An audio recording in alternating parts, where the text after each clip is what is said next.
Saya berpendapat regulasi yang ada sekarang itu sudah banjir regulasi. Justru terlalu banyak undang-undang, Terlalu Prof. banyak undang-undang. Kalau berangkat dari problem, tentu kita butuh data, Yeah. butuh analisis, butuh kajian. Ini tidak sulit kalau ada dorongan dari presiden. Itu yang kalau katakan mau lebih mudah, ya itu caranya.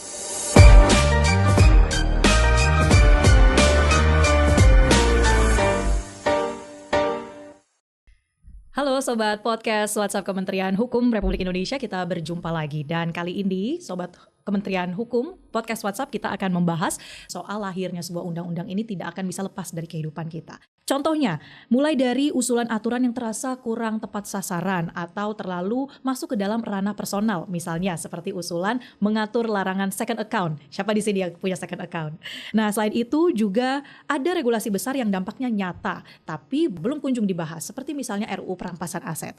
Atau mungkin undang-undang yang sudah berlaku seperti KUHP atau KUHAP, tetapi sampai dengan saat ini masih ada yang mengujinya. Pertanyaannya adalah, apakah regulasi kita benar-benar lahir dari kebutuhan yang matang atau sekedar reaksi cepat dari para pembuat undang-undang? Saya perkenalkan ada Guru Besar Fakultas Hukum UPN Veteran Jakarta, Profesor Dr. Wicipto Setiadi SHMH. Pak Wicipto, apa kabar Bapak? Alhamdulillah, baik. Terima kasih Bapak sudah hadir di sini. Selain itu juga ada Direktur Perencanaan PP Kementerian Hukum Republik Indonesia, Bu Aisyah Lailia SHMH. Terima kasih Bu Aisyah sudah hadir di sini. Sama-sama.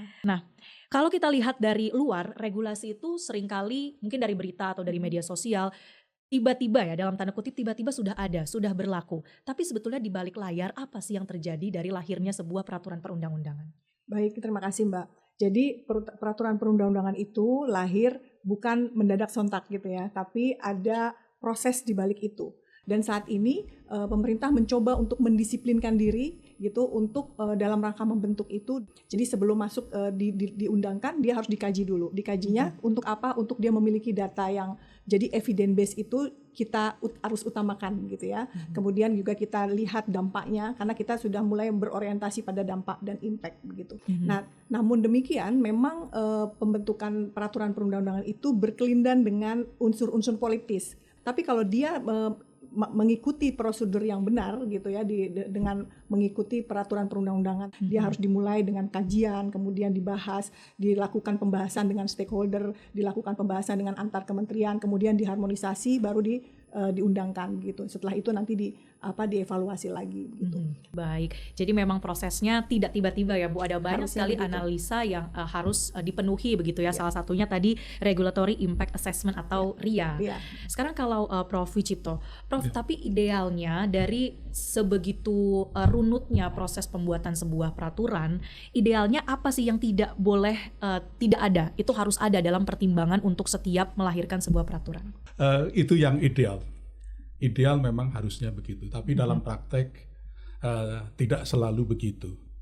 Yang penting antara pembentuk undang-undang yaitu Presiden dan DPR itu ada kesadaran untuk membentuk atau memperbaiki regulasi yang ada sekarang ini.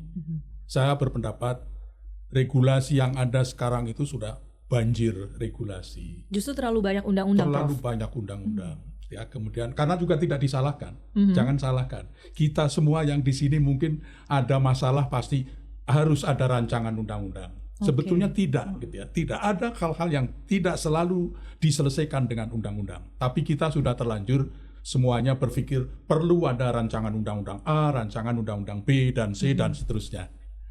Sudah banyak, tambah lagi konflik norma. Antara norma yang satu dalam satu undang-undang saling konflik. Atau dengan undang-undang yang lain begitu juga konflik.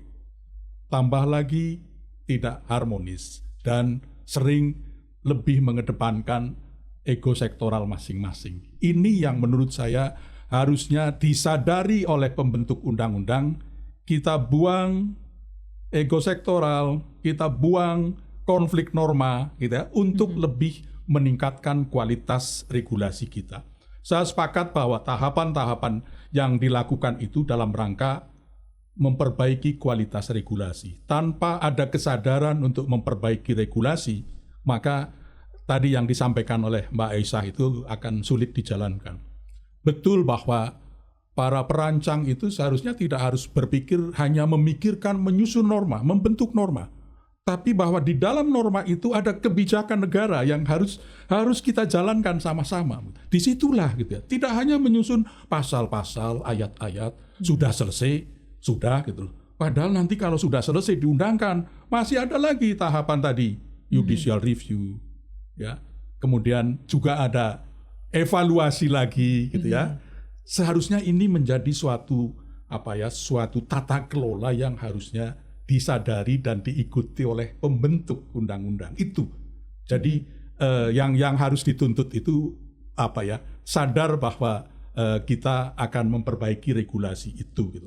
Nah, mengenai tadi dampaknya gitu ya, RIA dan sebagainya itu memang ini sesuatu yang mungkin tidak mudah gitu ya. Tapi bahwa yang harus disepakati tadi, pembentukan regulasi itu tidak, kalau orang Jawa bilang itu ujuk-ujuk gitu ya. Tahu-tahu ada gitu loh ya. Tapi melalui proses gitu ya. Yang kalau sudah ada dievaluasi dulu apa kekurangannya, apa kelemahannya. Setelah kalau belum ada kita lakukan kajian, penelitian. Itulah fungsi dari naskah akademik. Ya, kalau membuat undang-undang ada naskah akademiknya. Tidak berarti itu harus dibuat oleh akademisi, tidak ya. Tetapi argumentasinya argumentasi akademik. Bukan argumentasi politik, bukan argumentasi yang lain-lain, gitu ya. Karena kalau akademik biasanya netral, gitu ya. Tapi kalau sudah dari awal ada argumentasi politik, ada argumentasi itu ya itu sudah di luar itu, ya. Kalau kami di akademisi ya ini akademiknya, tetapi juga jangan akademik banget, gitu ya. Kalau akademik banget itu juga nggak akan bisa diterapkan, gitu, diimplementasikan. Akademik ada, tetapi bahwa jangan dilupakan ada di dalam memutuskan kebijakan itu juga ada unsur politisnya. Kalau malah bukan hanya politis saja, kekuasaan. Ya, kekuasaan juga ada di dalamnya, gitu ya. Jadi serba unsurnya, ada politis, ada hukum, ada kekuasaan, ya. Yang menurut saya itu tidak bisa kadang ada yang suatu rancangan yang unsur politisnya tinggi. Ada yang terkadang unsur kekuasaannya tinggi, ada yang masalah hukumnya tinggi. Nah, ini yang harus kita dudukkan pada, kalau memang masalah hukum ya jangan dibawa ke politis. KUHP misalnya ya. KUHP kan hukum banget. Ya, hukum banget. Jadi ya janganlah dicampur dengan politis dan sebagainya gitu ya. Tapi ada misalnya terkait dengan pemilu. Pemilu pasti di dalamnya ada politisnya banget. Ya kita harus sadari itu, jangan akademik banget. Gitu. Itu yang menurut saya menjadi kita dalam membentuk regulasi itu tadi ada yang disebut sebagai meaningful participation, ya, partisipasi yang bermakna. Tidak harus partisipasi publiknya itu harus ditampung semua, diterima semua, tidak. Tetapi bahwa prosesnya harus dilakukan dengan baik. Ada kalau di meaningful participation itu kan ada hak untuk didengar. Warga negara punya hak pendapatnya untuk didengar oleh pembentuk undang-undang. Sesudah didengar, dipertimbangkan.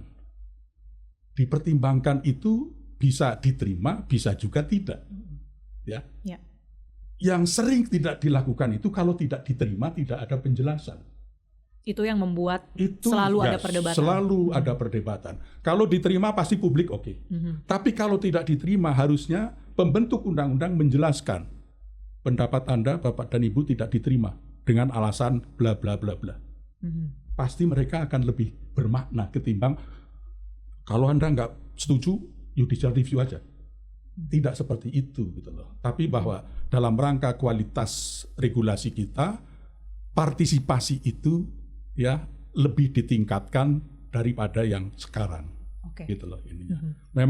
Memang saya mengakui selama duduk di pemerintahan, partisipasinya masih belum sepenuhnya dijalankan. Kalau saya ya tidak hanya dari pemerintah saja, Mbak Aisyah, tapi pemerintah dan DPR sebagai pembentuk undang-undang, karena nggak akan ada gitu ya. DPR mengusulkan RUU tanpa persetujuan pemerintah, nggak ada. Pemerintah mengusulkan RUU tanpa persetujuan DPR juga nggak ada. Semuanya harus bersama-sama bersetuju. Gitu loh ini. Jadi mestinya memang ini harus disadari juga tidak hanya dari pemerintah, presiden, tetapi dari DPR dan juga unsur-unsur yang lain yang terlibat dalam pembentukan undang-undang itu harus sadar bahwa regulasi kita itu sekarang perlu dilakukan perbaikan. Baik. Begitu.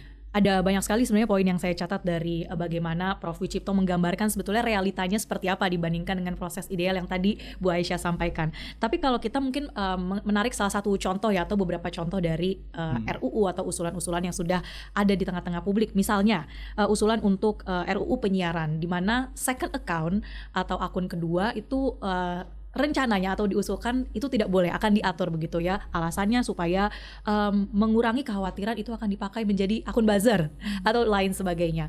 Nah, tadi saya coba kaitkan dengan pernyataan dari Prof. Wicipto bahwa jangan-jangan regulasi itu sudah terlalu banyak, sudah banjir regulasi. Dan juga ada beberapa regulasi yang mungkin terlalu masuk ke ranah personal.